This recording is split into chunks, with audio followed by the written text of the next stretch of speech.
Hello, family. I want you to know, first of all, in the name of God, God has gathered us in this place. I want the White House to remember that the scripture says, woe unto those who legislate evil and rob the poor of their rights and make women and children their prey. I'm so thankful for the League of Women Voters and Virginia and Ben, my dear friend, from, there come points that the Spirit pulls the family together. And so on behalf of Reverend Dr. Liz Steele Harris, the Poor People's Campaign, the 43 coordinating committees, the partners, the 140 million poor and low wealth people in this country, I don't know if you know it, but in every battleground state, if just 20% of poor and low wealth people who have not voted would vote and be organized together, they could determine every election in this country. And that is the sleeping giant that they are literally afraid of. I wanted to come here today. I told Virginia I wrote something because I wanted to kind of make a teaching video that you can show anywhere, because folk need to really understand what's going on. And Mr. President, we want you to succeed and we will stand with you. But we need you to fight against the filibuster, because the filibuster is being used to fight against us and to bring down the democracy. We also need you to fight to invite us in to talk to you in the White House. You need to bring religious leaders and women activists and poor and low-wage people, the people you say you care about. You need them in the Oval Office. You've met with the senators. You've met with the corporate leaders. Now meet with us who make this country run. We need you to understand that something is happening that is trying to deny people the right to vote and to deny living wages, to deny the provisions in your own Build Back Better program. It's all connected. It's not separated. Oh, that's the devil. It's not separated. Republican extremists like McConnell changed the filibuster to put Supreme Court justices on the bench for life. Mr. President, now they, can I tell the truth? Can I tell the truth? Now they and two Democrats are using the filibuster to destroy and undermine the life of this democracy and the daily needs of people. There are three infrastructures: the infrastructure of our daily lives, which is education, health care, and wages; the infrastructure of our democracy, which is voting rights; and the infrastructure of our bridges, our roads, and technology. And we don't want some of it. We demand all of it. Mr. President, do you realize that if these plans get passed at the state level, 56 million Americans who used processes the last time in 2020 would be denied their right to vote, or the vote would be suppressed? Not just black people, but 56 million Americans. And we better understand that this effort is not just an attack on black folk. This is not just Jim Crow. This is an attack on black folk and white folk and brown folk and Latino folk and Native folk and young folk. It is an attack on the progressive voice in this country, and we have to decide not on our watch. The filibuster is being used, Virginia, to block policies that would lift from the bottom. And do you know 73 million of the 140 million poor and low wealth people in this country are women? The filibuster is being blocked by the Chamber of Commerce. Listen to me now. And the Chamber of Commerce is also blocking $15 living wages. We need to understand the unholy connection between money and greed and the denial of the right to vote.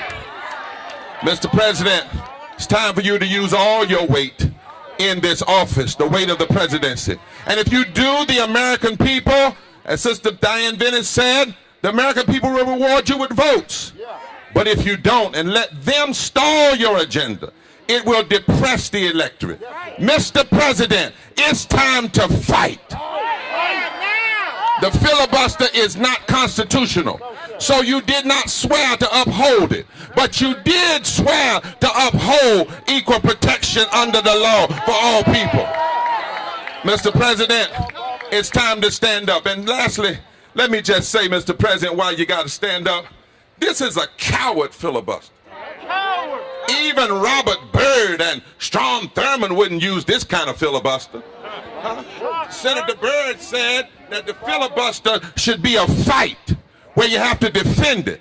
But this is a coward filibuster where you hide in an office and claim you don't have 60 votes. And two in your own party are holding up the entire Democratic platform. You can't stand for it because you're not a coward. And let me just close here. It's time to have the fight now while Nancy Pelosi is Speaker. Because if the two senators in your party want to switch, let them do it now while Pelosi still has the House. And then let the battle cry be, they switched off, but now we're going to turn on and change the United States Senate. The filibuster was used to block anti-lynching, but the filibuster was also used to block women's suffrage. The filibuster was used to block labor laws. The filibuster was used to block civil rights laws. The filibuster was used to block equal employment opportunities. And that commission, understand, the filibuster was used to block the Consumer Protection Agency. The filibuster, Virginia, and I didn't know this till I did a footnote and I'm through. The filibuster was used to block to protect women's health from corporate interference, but the men wanted to keep Viagra in the bill. Y'all don't hear what I'm saying. Y'all don't hear what I'm saying. There's an unholy alliance between racism and sexism and classism and the pornographic sums of money behind the filibuster. And Mr. President, it's time to stop the cowards from controlling and undermining the country. 21 states with the fewest residents that make up only 11% of the total population can filibuster the whole country. That is not what democracy looks like. When John Lewis and Martin Luther King were on that bridge, at the end of it, Martin said something that we very seldom lift up, Ben. Ben, you and I have talked about it. I want you to hear something. This is what he said to Johnson and to the nation, and we need to understand this. My brother and sister, this is not just a black issue. Don't you make it that small. Don't marginalize this. Dr. King said, the threat, listen now, of the free exercise of the ballot by the poor Negro and the poor white masses is what created the segregated society. The white Southern aristocracy is afraid of poor whites and poor blacks and Latinos coming together. Because if they can come together and vote, they will change the economic architecture of this nation. That's the fear. And guess what? We coming. Like it or not, we're coming. Like it or not, we're not going to stop. We're going to challenge the president. We're going to challenge the Senate. We're going to challenge anybody in our way, because what the right time to do right is right now.